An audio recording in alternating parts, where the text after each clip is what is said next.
সুবহানাল্লাযী আসরা বিআবদিহি লাইলাম মিনাল মাসজিদিল হারাম ইলাল মাসজিদিল আকসা। অতি পবিত্র সেই মহান সত্তা যে মহান রব্বুল আলামিন তার বান্দাকে রাতারাতি মসজিদুল হারাম থেকে মসজিদুল আকসায় ভ্রমণ করিয়েছেন। আল্লাযী বারাকনা হাওলাহু, অতঃপর তার চারপাশকে বরকতময় করেছেন। লিনুরিয়াহু মিন আয়াতিনা, অতঃপর তার বান্দাকে অসংখ্য নিদর্শন দেখিয়েছেন।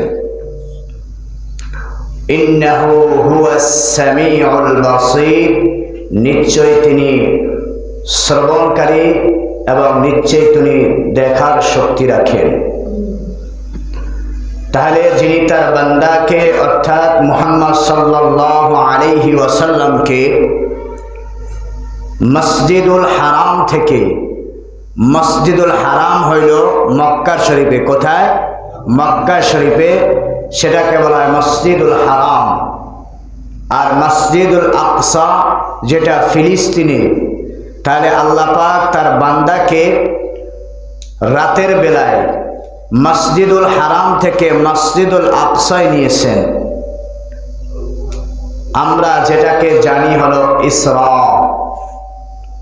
গত জুমা আমি আলোচনা করেছিলাম যে রাসূলুল্লাহ সাল্লাল্লাহু আলাইহি ওয়াসাল্লামের মেরাজটা দুই ভাবে সংগঠিত হয়েছে।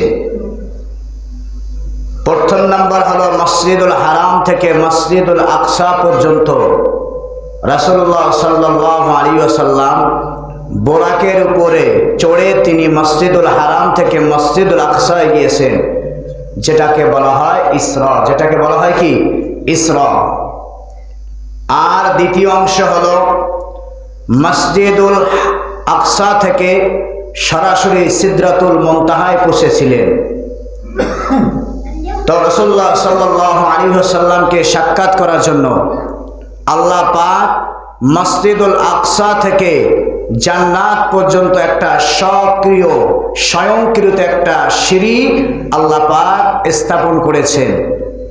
যেই সিঁড়ি বেয়ে বেয়ে রাসূলুল্লাহ সাল্লাল্লাহু আলাইহি ওয়াসাল্লাম তার গন্তব্য আল্লাহর সাথে সাক্ষাৎ করার জন্য গিয়েছিলেন, সেই অংশকে বলা হয় মেরাজ। সেই অংশকে বলা হয় কি?